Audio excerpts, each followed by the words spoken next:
दोस्तों, एक बहुत ही बड़ी खबर निकलकर सामने आ रही है। ये खबर कुछ ऐसी है कि इंसानियत को शर्मसार कर देगी। खबर को सुनने के बाद आप ये अंदाज़ा लगा सकते हो कि आज के समय में इंसान धर्म के नाम पर कितना ज़्यादा अंधा हो चुका है कि एक दूसरे की जान का प्यासा हो चुका है। खबर उत्तर प्रदेश के बरेली ज़िले के एक छोटे से गांव परगवा की है, जहां पर प्रधानी पद के लिए चुनाव होते हैं। इस चुनाव में 4 उम्मीदवार खड़े होते हैं, जिनमें से 3 उम्मीदवार गैर मुसलमान और 1 उम्मीदवार मुसलमान है। इस मुसलमान उम्मीदवार का नाम इशहाक है।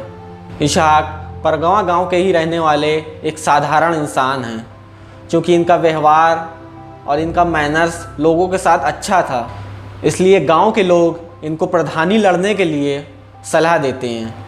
गांव के सभी लोग, हिंदू और मुसलमान, इशहाक को ये उम्मीद दिलाते हैं कि अगर वो चुनाव लड़ते हैं तो सारे गांव वाले मिलकर उनको प्रधानी पद के लिए विजयी बनाएंगे।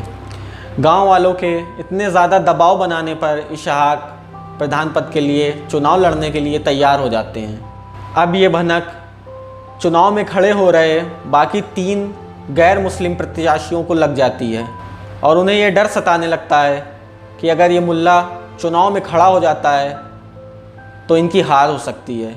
चूँकि इशहाक का पूरे गांव में अच्छा व्यवहार होने के कारण इन बाकी 3 प्रत्याशियों को और भी ज़्यादा अपनी हार का डर सताने लगा। उनमें से एक प्रत्याशी, जो कि पूर्व प्रधान रह चुका है, उसने तो इशहाक को जान से मारने की भी धमकी दे डाली। लेकिन अब इशहाक चुनाव से अपना नाम वापस नहीं ले सकते थे, क्योंकि गांव वालों की उम्मीदें उनसे जुड़ी हुई थीं। अब आगे होता क्या है कि चुनाव होते हैं और गांव वाले इशहाक को चुनाव में जिता देते हैं। अब ये बात बाकी 3 गैर मुसलमान प्रत्याशियों को बर्दाश्त नहीं होती है, और जब इशहाक चुनाव जीत कर प्रधान बन चुके होते हैं और ये किसी काम से अपनी गाड़ी से गांव से बाहर जा रहे होते हैं, तो ये बाकी 3 गैर मुसलमान प्रत्याशी जो हारे हुए होते हैं उनकी गाड़ी को रोक लेते हैं और ताबड़तोड़ उन पर गोलियां बरसाना शुरू कर देते हैं, जिसके पश्चात इशहाक की गाड़ी ज़मीन में गिर जाती है और इशहाक दौड़ना शुरू कर देते हैं। लेकिन इन 3 लोगों ने इशहाक को फिल्मी स्टाइल में 200 मीटर तक दौड़ाकर गोलियों से भून डाला और उनकी जान ले ली। साथ ही साथ उनकी वाइफ को भी गोली मारी। अब आप समझ सकते हैं कि धर्म के नाम पर ये लोग कितने ज़्यादा अंधे हो चुके हैं और ये खबर कितनी ज़्यादा शर्मनाक है। और इस घटना के बाद गांव में तनाव बढ़ गया है और इस घटना ने हिंदू मुस्लिम का रूप ले लिया है। घटना की गंभीरता को देखते हुए गांव में पीएसी तक तैनात करनी पड़ी। तो आपको एक बात समझनी होगी कि आखिर क्यों हम इतने ज़्यादा एक दूसरे की जान के प्यासे हो गए हैं। आखिर क्यों हिंदू मुसलमान और मुसलमान हिंदुओं की जान का प्यासा हो गया है।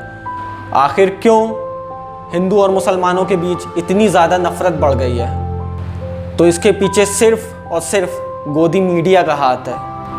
उसके बीते 5 साल की मेहनत है ये, जो उसने न्यूज़ चैनल्स में बैठकर हर 1 मिनट, हर 1 सेकंड, हर 1 घंटे केवल और केवल सिर्फ नफरत बांटी है। हालांकि पुलिस ने इस घटना के पश्चात उन 3 अपराधियों में से 1 अपराधी को गिरफ्तार कर लिया है। बाकी 2 अपराधी अभी भी फरार हैं।